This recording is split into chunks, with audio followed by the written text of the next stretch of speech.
Live. Welcome to BigGunner81, everyone. Tonight I want to thank our sponsors, PAT Arms and Eggleston Munitions. PAT Arms is a local federally operated, federally licensed firearms dealer out in Plano, Illinois, with hours by appointment. Check them out at batarms.com.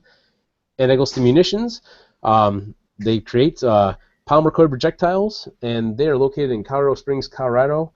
So they're made here in the U.S., and they're awesome to work with. So anyway, guys, tonight we got a bunch of our people here with us. You'll be able to see them in a second as soon as I can get this to stop showing you the intro. There we go. So we got Patrick from One Shot Kill It Media, Ryan Wiggins, our in-house gunsmith and shooter, and we got Steve from Double Dog Arms with us tonight too. And, of course, Toby from who's also another new sponsor, which I didn't mention because this is new still, from Tier 1 Training. So you guys can say hello, everyone. Hello, everyone. There you go. Hello. So we were mentioning, too, I was going to do the beard update at the beginning of the show. Last week we were talking about beards, and so last week I decided I'm going to start growing my beard during No Shave November, and I'm going to try to catch up to Ryan with that, So that's kind of the plan. Any tips about beard growth, Ryan? Hot peppers and onions, man. Right. Nice. So, yeah, now we got a whole bunch of different things going on. I know one of the things I'm doing is I got a couple videos I posted recently. One from that upstate 3-gun match that I shot that we talked about last week, and we can kind of check that out in a minute. And then I also just checked out some Lucas Oil Outdoor, part of their outdoor line, their gunmetal polish, which I tested out in my tumbler. So you can check out the video on that. It's actually pretty cool. I was very impressed because the product does what it says. You can throw it in your tumbler for, you can add it to your tumbling media and throw your brass in there for about an hour, and it comes out awesome. I'm very impressed with it. So check out my video on that and so forth. So I guess, Patrick, what do you got going on right now?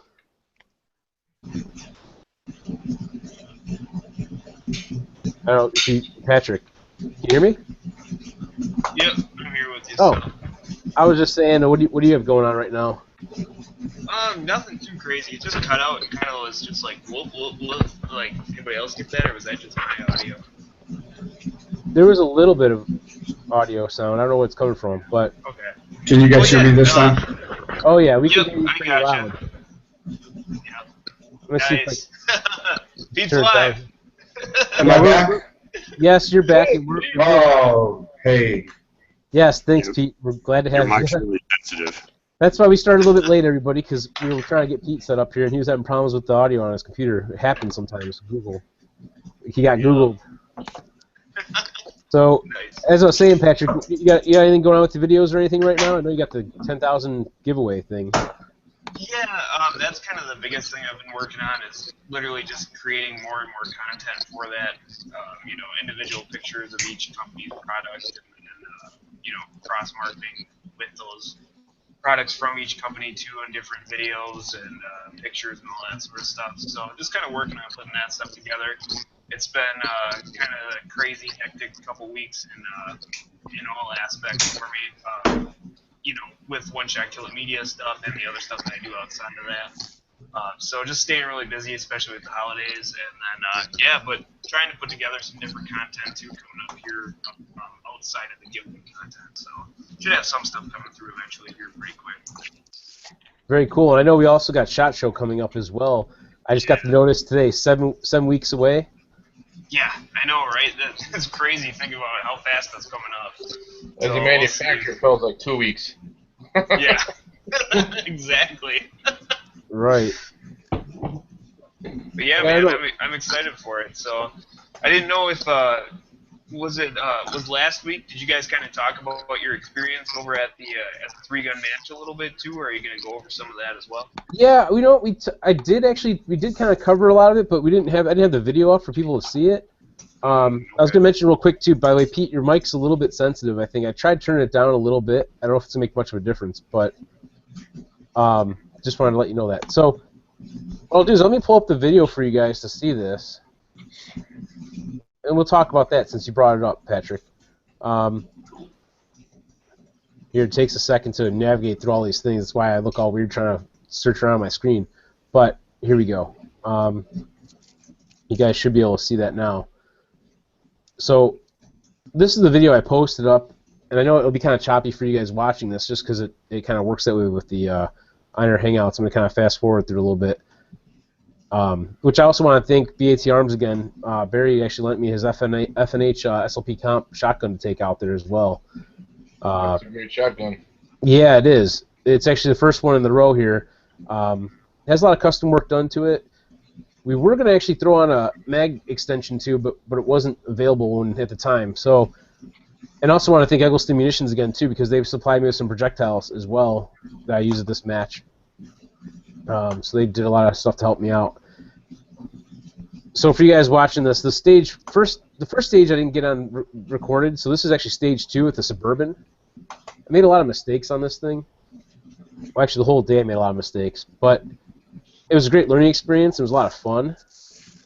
My pistol shooting was kind of meh, but the worst part of my pistol shooting, I think, at least the worst part that I noticed, and you guys can kind of see this and comment on it, is right about here where I'm shooting out the back door. You notice I have my thumb crossed over the back of my wrist. I don't have any idea why I did that. That's not how I normally shoot, you know? Sometimes you just do stupid shit. Right, that's what I'm assuming, you know? Just, like, you know, whatever, just decided to do it. I don't know. Yeah. It happens, man. I mean, this was your first major big match out of state, right? Well, it really wasn't a major match, but it was my first out-of-state match. Okay. And it was definitely different than what I'm used to because, like shooting from inside of a vehicle, that I haven't done before. Some of the stuff, just the stages were much. They were I hate to say better, but they were just more complex, a little bit, in a sense, than what I've been doing. I think no matter what, Rick, you know, when you're getting out there and you shoot these matches, you're going to take away something at every match. And the more you go to these matches, the more you travel around, you're going to see and do things that are self-improving. You're going to be around a lot of different people. And it's good for you to really get out there because if you just hang out at home and do these matches, in the comfort zone just becomes too comfortable. And you know, going out to the, you know, like down in North Carolina, South Carolina, Atlanta, those places like that, they're serious about it. So you're really gonna this East Coast, Southeast area, very much so. I agree. They're very much into it. This stage is actually stage 3 that I'm showing you guys now. It's a nice range. It is a nice range, yeah. So I kind of blew this pistol part pretty badly. In fact, the most comical thing to me on this was that dueling tree. And you'll see in a second. So I'm trying to hit the paper and that one steel, and there you go. This dueling tree, I hit the top one, I hit it again.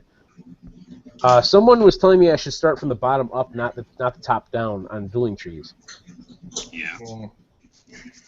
I don't know what the preferred technique is, but I was going top down. You know what preferred technique is? Hitting the damn thing. Yeah, that's true. So then I go into my reload because I blasted through my 20 rounds because I just was not hitting anything whatsoever, just doing horrible. And I think at one point I went back to that dueling tree for a brief time. So at this point, I'm feeling kind of defeated. So instead of running, I'm just like, forget it. I'm going to par out my time. I'm just going to walk casually over here. Why run? Forget it. I already blew the stage, right? That's how I was feeling. But I go and get to the shotgun part, and so I'm picking this up. The star that's in front of us here has got, 6 clays on, 6 clay pigeons on it. I started just blasting through them pretty quick. That wasn't a problem for me. I mean, I missed that bottom one a couple of shots, I think, but I caught it. Now, when I did my reload, I was screwing up how I was positioning this. I rotated around like twice different directions trying to get it where I wanted it, and it wasn't really where it's supposed to be in the correct sense. So I was able to get back in it and finish the shotgun portion, and I was feeling pretty good about it. So I'm like, okay, maybe I will run to the next part after I grounded it kind of slowly, because I'm not my shotgun, so I was kind of being cautious with it. Get to the rifle part of it, and I start picking off the steel on the ground and the ones on the plate rack. And of course, I'm starting to hit them with just my iron sights, by the way, because my Vortex Strike Eagle that I bought, I didn't have zeroed in, but I timed out. Yeah. The other part was this awesome like shoot house. And I don't know if you'd call it a shoot house technically. It's a house that the people who own the property built but didn't finish, and they decided to use it for shooting out of. So you start like in this hallway, and you have to go like where this bathroom is, and then you're shooting out through the windows, right? I kind of picked up my. This is like the last stage or the second to last stage of the day. So I started picking up my pistol skills a little bit better. I started hitting these things, not quite as well as I should have been, but better than I did on that previous stage. And for whatever reason, these last two steals I had a little bit of trouble with, and then I ran out like on that magazine, like right when I got one or two shots off of the last one. The other thing I've been doing too, I caught myself doing. For some reason, when I go to ground my pistol, oftentimes I'll drop the mag and decock it, which just doesn't make sense. You got some bad habits. I do, and I'm trying to break them because now I'm recognizing them. And what's weird is I kind of didn't have the dropping the magazine habit until like the last two matches I shot. Well, I don't know. That decock thing, like Steve was saying, if you go to the more matches you do and stuff, the more familiar you get with your firearm and the more you use it, the better you'll get with the previous two matches, the decocking thing I was used to, and I was decock it, put it, ground it, no problem. But for some reason, the last two matches, I've been screwing that up. I don't know why. You'll find some matches though that if you are going in front of the gun, certain series rules, it has to be completely unloaded. Right. Okay, that makes sense. I know 3-Gun Nation. It's just got to be on. It's just got to be on safe and 3-Gun Nation rules. But some of them, like our State Point series, if you go ahead of that gun's got to be empty. Yeah, safe or empty in 3-Gun Nation. Seen a lot of DQs from STIs popping safeties. Mm-hmm. Okay. We just got to get you a gun without a decocker, man. That's true. At some point, I will have to do a little bit of an upgrade in my arsenal for 3-gun. So this was kind of fun shooting across the pond too. Their targets are like 170 something, I think. I forget yards away. I think. Can't really see it real well from this perspective because of the wall. This stage wasn't horrible. And by the way, I got a new compensator on my rifle too. Lisa Marie hooked me up with a Reifenbach Armory compensator. And so that's helped with the recoil quite a bit. But I haven't shot with iron sights in quite a while. I was shooting my red dot previously. But I took that off to do the Strike Eagle, and of course my zero wasn't right. And again, I just pulled it off at this match and said, forget it, I'm going to have to run my iron sights. You're using are those Magpul polymer flip-up sights? Yeah, they're the M-Bus, Magpul M-Bus sights. Nice. And someone had asked me, why do you leave your backup sights on there? I go, because what if my zero gets screwed up on my trip down there or whatever? I want to have some way of shooting my rifle. So good thing I did, right? Hence the word backup iron, right? Mm-hmm. And I know I did a lot of commentary with this video too. Like I started doing my own commentary with them for some reason. I just said, hey, I'm gonna try this different than the other videos I put out. But I figured I'd show you guys so you can comment on it as well. So yeah, this is the last stage of the day, and it was starting to rain too at some point during this. Looks like a fun match. See, I noticed I'm loading my left hand again. For some reason, I was being an idiot, just doing it wrong. So then I'm like, oh, I'm using the wrong hand, so I'll switch to my right hand and hold it like on the hot barrel. Yeah, that was your first time trying to do like load twos and stuff, though, right? Yes, that was the first time doing loading twos. But I didn't. Honestly, though, I don't think I may have dropped, but maybe one if I did it all loading them. If I dropped them, it was like trying to grab it off my belt and it fell off or whatever, you know. I was going to say maybe that reason would be you got the gun how many days before you left and you practiced on the way down there. I mean, it took me a long time to get it right, and that was sitting in my living room with dummy rounds, practicing. I mean, I think you should be happy with your performance for your first time out there, and just kind of throwing your plan together on your drive down. I definitely wouldn't be discouraged by it. Right on. Yeah, thank you. Well, Yeah. you know what makes every match great? When you don't get DQ'd. Well said. That is true. Or you don't accidentally shoot yourself or somebody else. You pay the money, you travel there, you do all that, you don't want to get DQ'd. Right on. Yeah, well, Rick, you and I talked about that before. You know, the rules I have, like for my stepson who started shooting competitively. You know, the first rule is don't do anything unsafe. The next rule is don't do anything stupid. Third rule is have fun, and the fourth rule is if you can avoid it, don't get DQ'd. Right. Exactly. I like that. We're Tobin and Steve, are you guys out at Three Gun Nation Nationals? Yeah. And that's had a lot of DQs. I didn't hear what you said, Ryan. Oh, I said that match had a lot of DQs. Oh, yeah? But, Yeah. Speaking of Three Gun Nation, I did just join Three Gun Nation, too. I kind of wish I did a little earlier, because they had a deal with, like, Freedom Munitions, I think, for some type of, like, gift certificate or something. But that's expired now, so... Plus, not that it really made much of a difference on my performance level, but I missed out on having the last couple matches recorded on there, on the scoring and everything, because I wasn't a member yet. Well, were you shooting classifiers at your matches?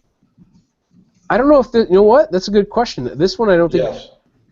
No, right. I was gonna say yes. We did at the last one at ASC, but I mean this one I was just at. I don't think those are classifiers, right? From what you guys saw, I don't believe any of those were. Yeah, the only thing that's going to go on your like your online stuff and your score is going to be classifiers. Okay, so the ones that I did at ASC, that is where I missed out on getting recorded, basically. And I decided to sign up like the day after they decided to submit the stuff to Three Gun Nation, which I know Toby was asking me about.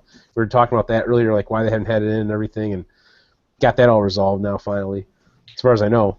Yeah, I was glad to see that. You know, so, which we're having a meeting this week too to talk about upcoming action shooting sports stuff on Thursday. So we'll find out new details on different things for this coming season and work on getting sponsorships figured out as well for it, and so forth. So. Nice. So are you coming with me now that you're a Three Gun Nation member? Are you coming down to Florida with us? Yeah. First regional of the year, baby. I don't know. February. Come down there and shoot you some Brian Corey stages. There you go. Maybe, I don't know. We'll have to talk more about that afterwards and see what can be worked out and figured out with it. But nothing. I don't rule anything out at this point in time in my life. That's the way I look at it. Because I never would have thought that I would have been down in South Carolina shooting a three-gun match, you know, right before Thanksgiving. That was just, I never would have thought that would have been possible or would have happened. But Gobble gobble. yeah, gobble gobble, you know, too. So I tell you what, you know, when I first started shooting three gun, I jumped right into the frying pan, and that was down at Tar Heel with those boys. And let me tell you, that was an experience to begin with. I mean, first time ever shooting a three gun, have to do it down there, and that was, you learn fast. And the thing is with you, Rick, you've got the great attitude. Your sponsors are loving you because you're always mentioning them, so that goes a long way. Your openness to take on any type of criticism or hints or guide or help or whatever it might be, you know, no matter what, at the end of the day, the sponsors are always going to look at who is really putting their best foot forward, and, you know, making sure that the three gun has got a good following, it's got good promotion, it's got good people, good hearts behind it.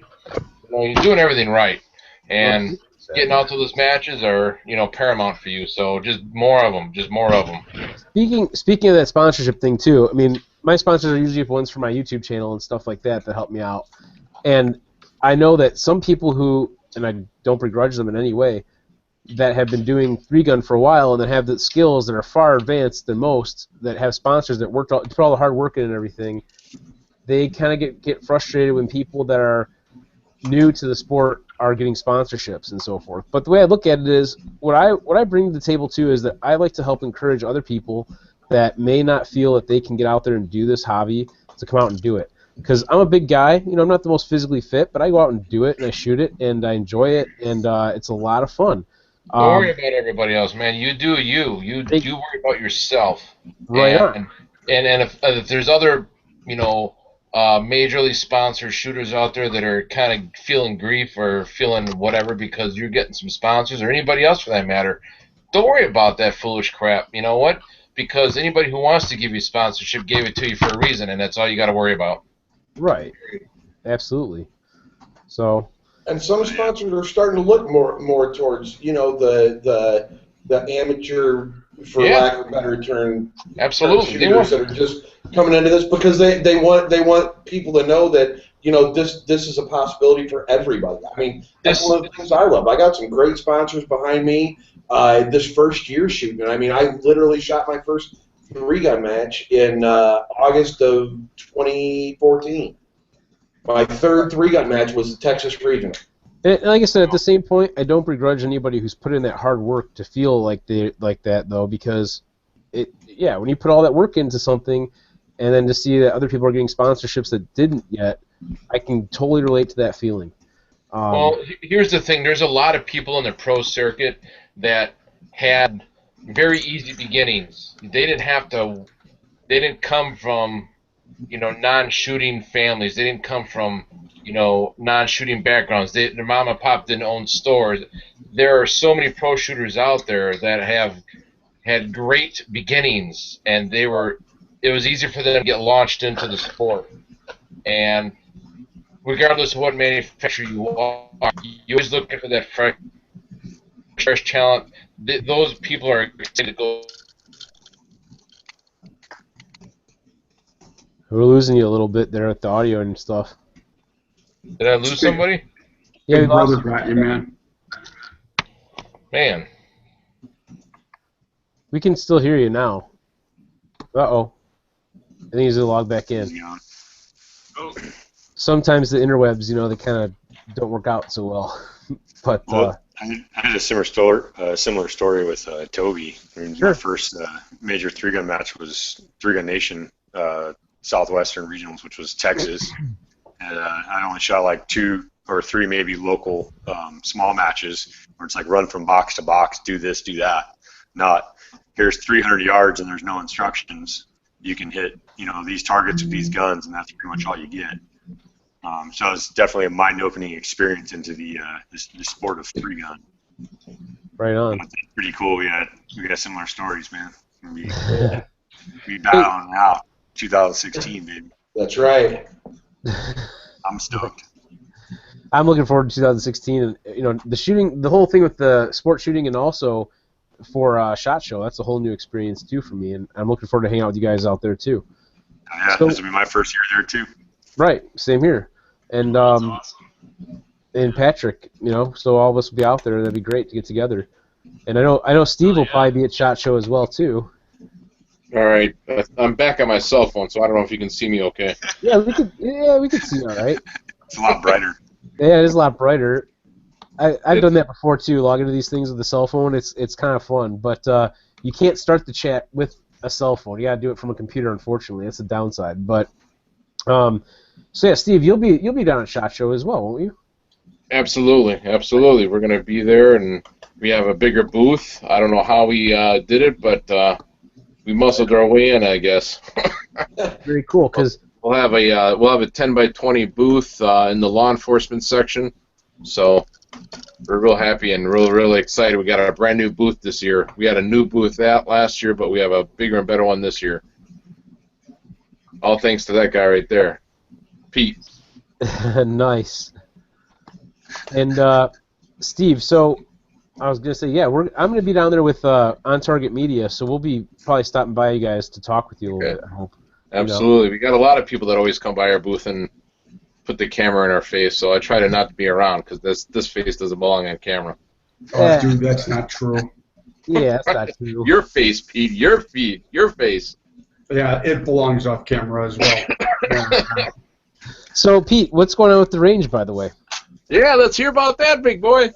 Hey, can we talk about something else? No, I'm kidding. That good, huh? So I left town for a week to recharge my batteries.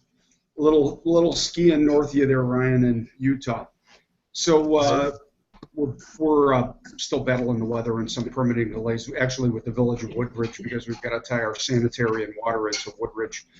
But as of, looks like the asphalt company was final grading everything and hopefully ready to lay asphalt later this week. If we get past that, then there's no stopping us other than some minor permitting stuff. So Action Target's got one of the 8-lane bays almost completed.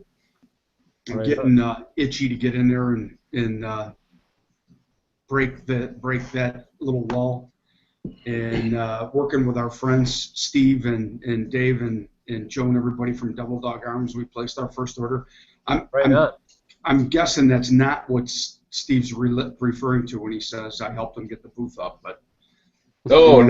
I don't know that the order was that big, but anyways. You gave us that connection with Orbit. I got you. So we expect to be up now probably right around the first of the year. So a lot of the admin stuff that needs to be done, going through our inventory over and over again. And that's about it. Look forward to having all you guys come in, man. Oh, yeah. I want to I'm coming out. I know. I told Ryan he comes out here, come stay with me, and we'll go and check it out. Yeah, we got to smoke all the guns in Illinois, but it's cool. We got room here, too, as long as you guys don't mind snuggling with Godiva. That's my dog. You're fine. Nice. She'll keep you warm. Hey, the grand opening that we hope to get all you guys in town for will probably be let everybody recharge their batteries after SHOT Show, probably sometime in February, maybe early March. We'll be open before then, but that's when we'll kick off all the goods. Right on. So thank you for asking. Yeah, no, very cool. I'm super excited, as you know, as I've been keeping an eye on everything there, and waiting for it to open and so forth. And yeah, more pictures. We need more pictures. I know. You know what? Like I said, I was pouting. I didn't even open any of my ski magazines this year because of thinking I wasn't going to be out there till the spring. So my wife finally said, "Suck it up, you baby. Let's go for Thanksgiving." So I skied on a few rocks, but they slide just as well sometimes. Where'd you go? Nice. I ski in Alta, so that's where I hung out for the week. Yeah. So it was good. It was real good. Actually got a little bit of powder skiing. Great. Happy Thanksgiving, by the way, boys. Yeah, happy belated Thanksgiving. Cheers to the turkey. I'm making actually another turkey tomorrow. Really? You know, our founding fathers wanted the turkey to be the national bird. Hey, should have been. But then they were like, "Oh crap, then we can't eat it." So. Oh yeah, we stock up on turkeys. We buy like 3 or 4 of them. So by Christmas, I'll have 3 turkeys in my belly. There you go. Hey Ryan, speaking of our epic 2016 battling it out, I was just looking. We were only 8 places away from one another in 2015. Nice. So who's higher up on the food chain? Ryan was. Right on. Uh-oh. I'm just kidding. Well, that's okay. That's just motivation, brother. Right. Man, I'll tell you what, that first regional match, I got a video of it. It was, I think it was stage 5 we shot first, and I was so new at 3-gun, I stepped into the box, and the guy's like, "All right, port arms," and I turned around, and I'm like, "What's port arms?" And the owner of the range right there, and he starts cracking up, like, "Who the hell is this guy?" And he's butt stock into your belt. So. Yeah, that was Donnie Flo was running that stage, wasn't he? I don't know. I'll have to go back and look at the video. Yeah, he's a great RO. That's the one that everybody DQ'd on, right?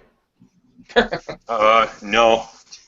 The one I was talking about, you start off with your rifle, and there was, after you drop your rifle, there was a huge transition with like 12 targets on either side, and when you got all the way down to the bottom, there was like 10 poppers. I think the one in Texas everyone got DQ'd on was that shotgun trail.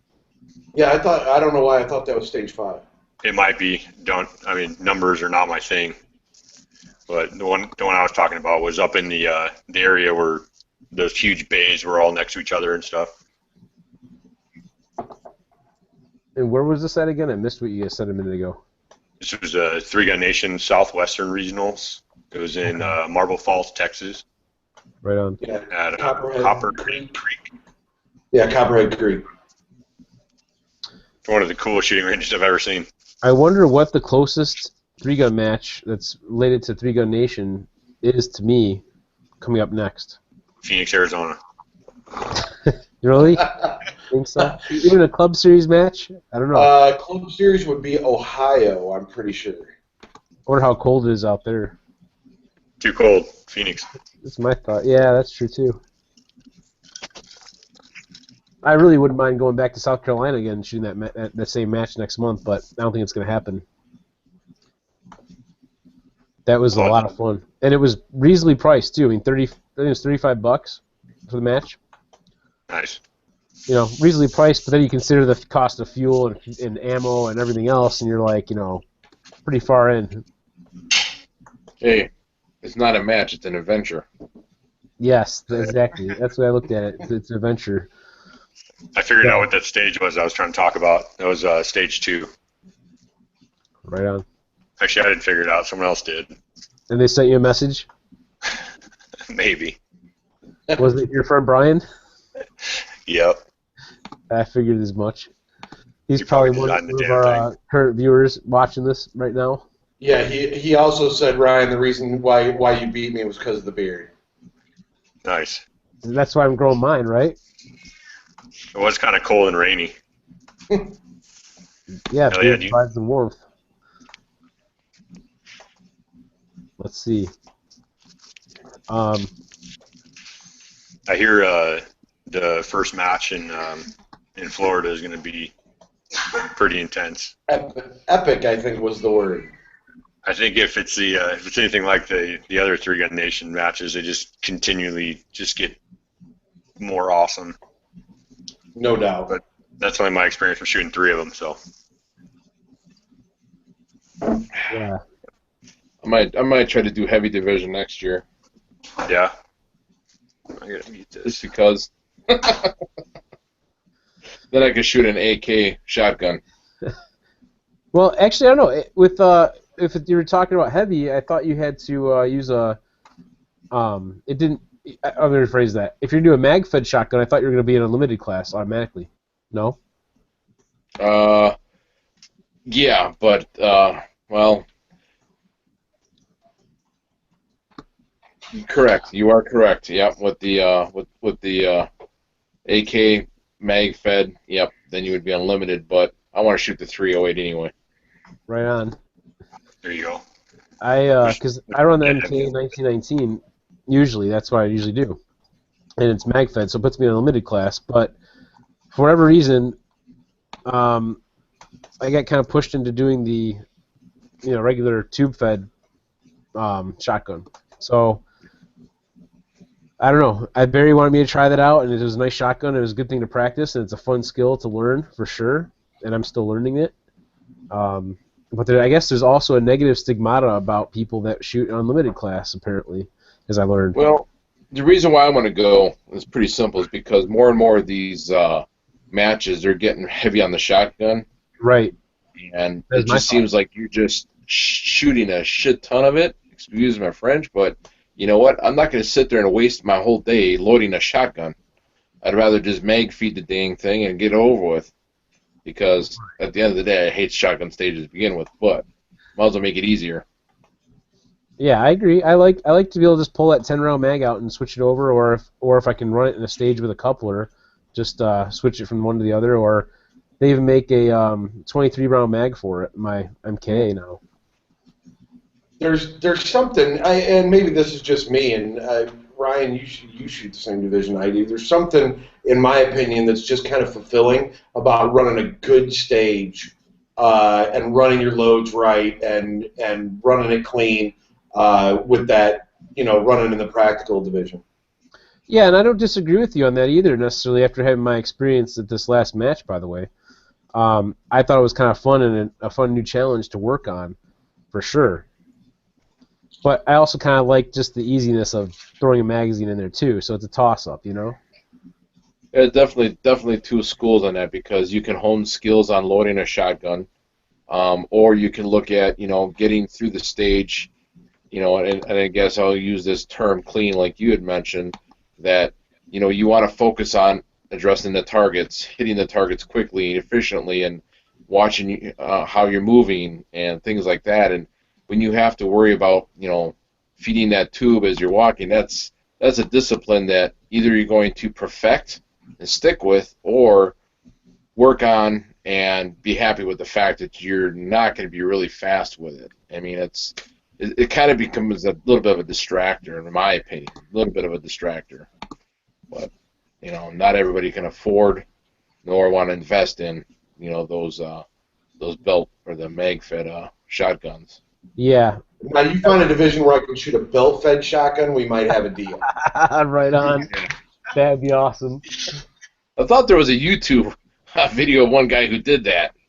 I could have somebody out there that made a belt-fed shotgun. There was some guy that was using some sort of weird old school like heavy military style rifle with I forget what it was. The magazine went in like either sideways or from the top or something, and he's carrying this big heavy thing throughout the stage just to do it for fun. Oh, that was the guy shooting the Garand. Was it that or no? I thought it was something else. I thought it was something Spanish or something, some weird thing. What I think would be cool is a shotgun that's fed from the top like a paintball gun. You just dump a couple boxes of shells in there. Nice.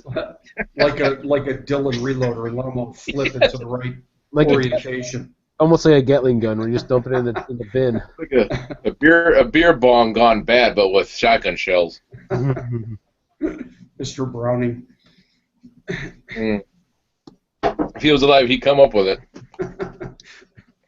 Nice. And I know Pete's going to come out and shoot with us next year, 3-gun. Hey, Steve. Yeah. I am shooting the White Girl's Guide to Guns iron sights. There you go. You going to wear white jeans and a white T-shirt too? No, I'm going to wear standard issue range 355 attire, but and right. Drink pumpkin spice lattes and. Yeah, I seriously am going to do a 3-gun match out at ASC with the White Girl's Guide to Guns. There you go. I think you get a lot of points that way. Right. Yeah. Maybe some loud golf pants would be awesome. kind of like Payne Stewart, the knickers. Something colorful. Fun. We'll definitely be getting video of that. It'd be like John McClane, the pro 3-gun shooter, always wears crazy pants. Yeah, I might have to. I just realized I was on mute for a little bit there. My wife was changing the water bottle out, and I forgot to change it back. But I was going to say that there was someone I saw recently, someone put on a 3-gun match where everyone had to dress up like they were from World War II, and they were all using era stuff. So using pump action 12 gauges and that was Garand. Cool. Oh, yeah. That'd be cool. I think I'd rather watch it than do it. Yeah. I think there should be a kilt division. Hell yeah, I'll wear a kilt. Oh man, yes. there's guys doing tactical kilts. What if you have to reload your broadsword? Oh god. There was a guy shooting I think practical rifle in one of those tactical kilts like a couple times ago. I was out there. I'm like, oh my god. They're legit, man. They got carpet pants. You got a spot for your flashlight. Yeah, but why? I've seen. Why? The question, my friend, is sorry, Ryan. Go ahead. I was just saying that the question is why not? Yeah, okay. Because it's kind of like a guy wearing a skirt. The wind blows the wrong way. Kind of be awkward. Aye. That's what makes it cool. That's one way to put it, I guess. Well, especially if you wear it like a true Scotsman. Yes. So, by the way, I got my first Glock this week too. I saw that. Glock? Yeah, it's right here. Check it out. Welcome to the dark side. Yeah, in the pictures, people thought it was a real Glock, right? Because it's like plastic, just like the real thing, But it's going to be hard to count your hits with that. That's the only problem. Oh yeah, you won't hear the ping. Your targets will go a long way. There you go. So I have to ask: has anybody seen that new mag out there for AR, the roller mag? I know Patrick was talking about it with Jake the one time. One What that was has like a roller skate on the follower Well, kind it of. Sort cut of out thing. a little bit. He was talking about the magazine that has the rollers in it. Oh, like the torque mag that you were talking about that one time? No, there's another one. I don't remember who makes it though, but Jake was talking about it. It's actually, I read the back of the package. It's made by ProMag, Okay, there you go. but I yeah, haven't, it's got dual I haven't rollers ran on any it. new equipment later, yeah. It's like, lately I've just been running Hex mags, P mags, and the HK high reliability ones. And that's about it. So nothing too new and exciting on the mag end over here. Yeah, I mean, same here. I've been mainly running my P mags and then some of the DNH mags with the Magpul followers if I'm running metal mags. That's my two that I kind of go to. But I do also have that 50-round torque mag for fun, you know. Yeah. That's So how about this? Any of you guys scoring some awesome stuff for the holidays here? Treat yourself to a new weapon of some sorts that maybe isn't all that practical? No. nah, not this year. This year, more or less for me, I'm putting the money into my club membership and going to SHOT Show and all the other things, you know. I've got a slightly modified version of the DDA LE version AR coming my way. Oh, nice. Slightly modified how? A few little modifications, maybe hand guards and sights and stuff like that. Will this be customized to commemorate the range at 355? Customized for the Ranger I mean, 355? to commemorate it. Not yet. No. No? This'll be, No custom logo or anything on it for that? This will be the Pete Negro gear bag customized version. Awesome. Hey Pete, when you get that your range up and going, are you gonna do an SOT? Do like machine gun rentals or anything? No. No. No. Are you guys, can you even do that? You know, I'm not really sure anymore. I know there was a place out. Illinois is probably a little Do bit you of a want to beast do for that? that right now, I'd imagine. Yeah, really. You're in there used to be Illinois. a Can you even place- say machine gun? What's that? You're in Illinois. Can you even say machine gun without a license? Yeah, well, Big Brother does put a surveillance on you if you say automatic weapon, unless you're. We're already on the list. Oh yeah. Obama, automatic weapon. Obama, automatic weapon. Yeah, there used to be a place out near LaSalle. ISIS. Obama, Buffalo ISIS. Rock. I was just curious. A couple of the shooting ranges around here do machine gun rentals. Yeah, we won't. You know, we figure they're probably going to be hitting the walls and floor and all kinds of stuff that's not really supposed to be hit anyway. So. Right, that happens enough just with regular shooting pretty much now that I've seen. Yeah. So Yeah, we'll run a pretty wide array of weapons, but not doing the automatic weapon thing for now. Of course, that's a good way to sell ammunition, I suppose. it is. Mm-hmm. Yeah. Steve. Right. That's right. If you go to the range I work at, it's been open for like 20 or 25 years now. You can find some interesting strikes in the walls and all around. Mm. None in an unsafe direction. Obviously, they've all been deflected by safety devices. But there's some fun things to look at when you go walking down that 20-year-old range. Oh, I can imagine. And you know what? It's kind of like water. You know, if it can be, water can make it through anything. I'm sure, you know, the old indoor ranges get hit by pretty much everything and everywhere, too. Be some liquid hot lead splashing around. Yeah. Yeah, no doubt. So, Steve, does Devil Dog have any crazy stuff coming up here soon, too, or anything that we should know about? Right on. Beside one-shot kill at media videos, you mean? Yeah. So we gotta hang out for that one of these days. This guy owes me a pizza from casinos or something, so I'll make my way down there. But Absolutely. Yeah, all you gotta do is call, brother. We'll make sure we hit dinner, man, for sure. For sure. that'd be awesome, man. Yeah, I mean, I have to Yeah. tell you that everybody held their breath though when you guys did that video, that torture test, man. That's That what was I. that was That like was awesome. that was an oh my god moment. But I tell you what, you know, it survived, and you know, proof is on the wall still, I guess, at the shop, right? Oh yeah, man. Exactly. So We actually, with the MGS guys, we ended up cleaning that thing up and just getting it kind of ready for regular hanging on the wall duty to show people now too. But that video was something else, man. We really put it through the ringer and it kept on kicking. So Hey, what was the title of that video again, by the way? AR-15 suck. Okay, that's what I thought. AR-15 suck. Yeah, AR-15 suck. I'm gonna try to find Yep. it because I'll show you. This is pretty cool for those who haven't seen it. There's a bunch of them. It's kind of funny. I think. at first, you know, Yeah, most I mean, people. one of the things that you really look at when it comes down to that stuff. Oh, I'm sorry. Go ahead. I'm just saying, you know, with his sense of humor and his snarkiness, you Right.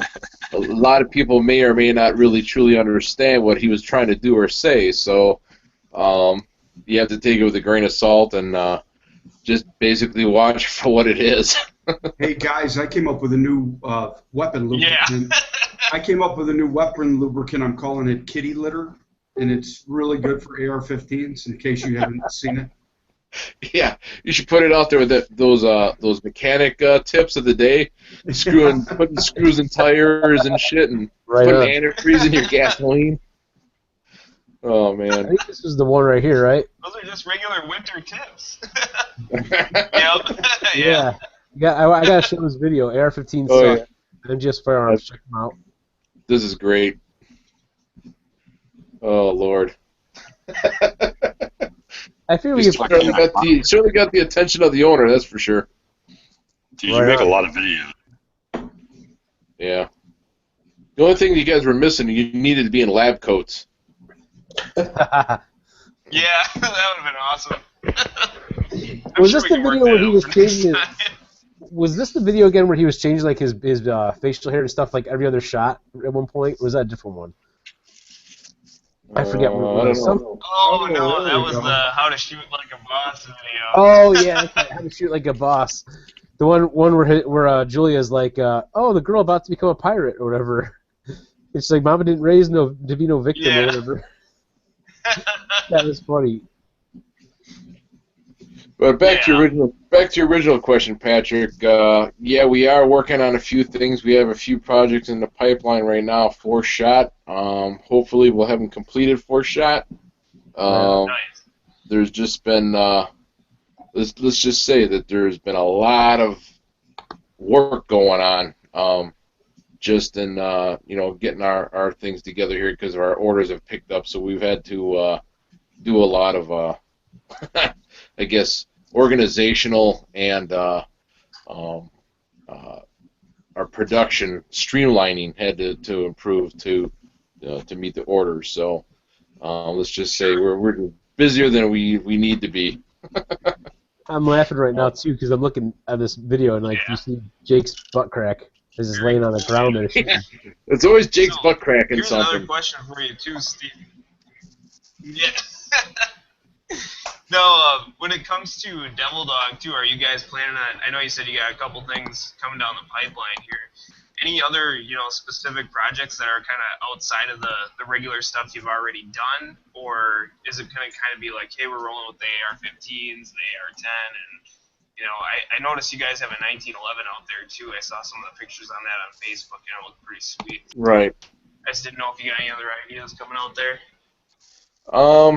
We're kind of feeling out the market right now, and that's the Yeah. thing, because sometimes if you go out there too far out of the box, then it's just outside the box, and no one's going to accept Oh yeah. it.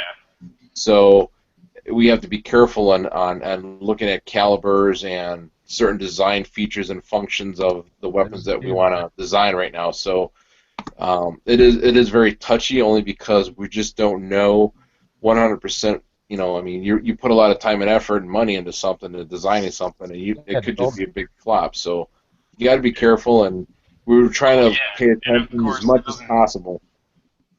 You know, especially with calibers, more and more people are wanting, you know, the 6.5 Creedmoors now. Believe it or not, there's bigger calibers that people want now, and I don't know what ranges are out there that these people are going to go to with these things, but if that's what they want and that's what the trend is going towards, then, well, I guess we don't want to be the caboose on that train. Right on. Yeah. I know that's a tough thing to follow all the market stuff and figure out. You got to make some predictions sometimes and stuff, and it costs money to do it. Yeah, just when you've perfected everything else, there comes another problem. So. It's the beauty of it. I love this. I'm just throwing this rifle down range and everything. And Yeah, I'm zoning out watching them throw this rifle across the range. It's Yeah. ridiculous. And you know, one of the things I think too about this, when you do tests like these things, where we get failures or whatever. I love the barrel whip. There you go. Just take it by the barrel and just whip it into the bar. Oh, when man. you end up with like some type of failure, even if the rifle obviously didn't fail overall, but when you end up with like a fracture on something or an issue, you can go back to the manufacturer and show them this, you know, and they can learn from it. Yeah, and it was really the accessories. It wasn't. I think it was just the grip on it, right? Yeah, the grip, broke. the handguard, I think too had a crack in there or something. Yeah, it was just the cosmetic stuff. just the grip itself cracked, and then the handguard by I think it was either on the right or left side of the handguard. The screw, there was a hairline fracture next to where the actual screw goes in. But I mean, it didn't. It's still functioning. Yeah, it's still functioning. You're still able to fight with it if you had to. Like normal. So. That's awesome. I could have told you that thin CNC aluminum was probably going to crack if you threw it 50 yards across the range. Oh, yeah. Right. And I mean, this is the thing, you know, when we do this sort of stuff, too, like, I guess the one thing you hope manufacturers understand is that we are going into this most likely knowing ourselves that something will break. It's just when will it happen? Correct. And it's to It's show torture that, testing. You're trying to make it break. Yeah, and it's like we're taking it to an extreme that no person that just spent however much they spent on an AR should be doing to their AR. You know, it's just to literally show that, hey, Right. if you did have a super shitty situation come up, you'd probably Zombie handle it. apocalypse. Right. Just try not to get any mud or ice in your bore. I got a couple dozen rifles and shotguns at the shop that blew up. Man. Yeah, I got a great shotgun story. Yeah, that's bore obstructions are no joke either way. Right. right.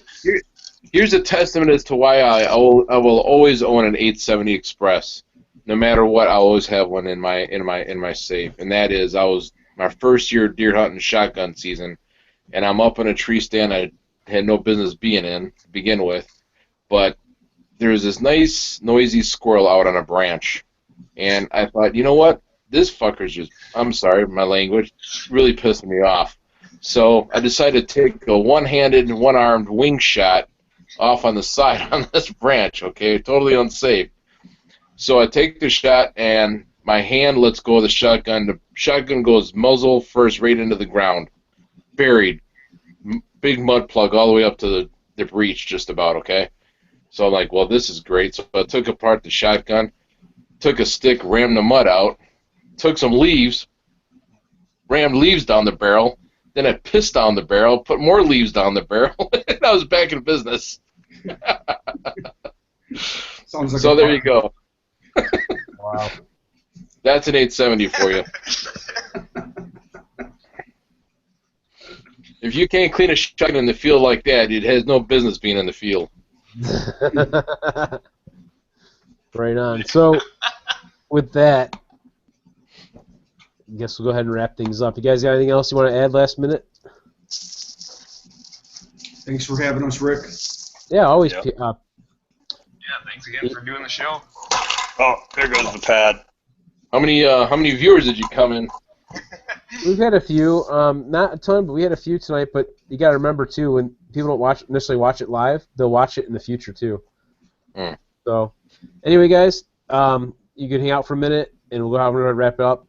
Everyone out there, thanks for watching, and for those that are watching the future, thank you for watching the future from today. And until next time, go out and have some fun shooting.